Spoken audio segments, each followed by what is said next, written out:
সামান্য বৃষ্টিতেই তলিয়ে যাচ্ছে ঝিনাইদহের কালীগঞ্জ পৌরসভার অধিকাংশ এলাকা।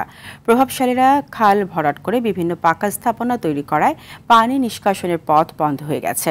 তাই অল্প বৃষ্টিতেই সৃষ্টি হয় চরম জলাবদ্ধতার। পৌরবাসীর অভিযোগ, দায়িত্ব গ্রহণের পর এই পর্যন্ত তাদের কথা শুনতে আসেননি উপজেলা নির্বাহী কর্মকর্তা। ঝিনাইদহ থেকে শিবলুজ্জামানের পাঠানো তথ্যচিত্র আরও জানাচ্ছেন সাকিব আল হাসান। এ চিত্র কোনো পুকুর বা জলাশয়ের নয়, তবে জলাবদ্ধতায় এমন চিত্রের দেখা মেলে খোদ পৌর শহরে। বোঝার উপায় নেই এখানে কখনো পিচ ঢালা রাস্তা ছিল।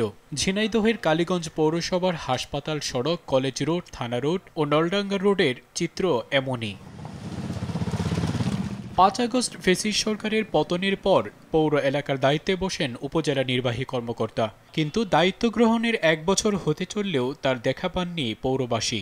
জনদুর্ভোগের কথা জানতে চাইলে ক্যামেরার সামনে কথা বলতে রাজি হননি তিনি।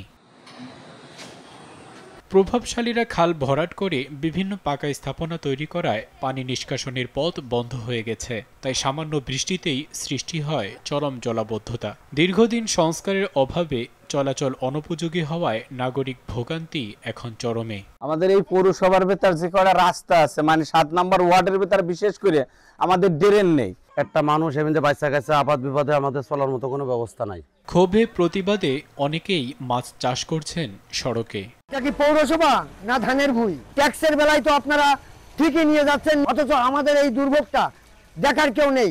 রাস্তায় এত পরিমাণ পানি জমছে, বাড়ির থেকে বাচ্চা কাচ্চা রোগ ব্যাধি হচ্ছে।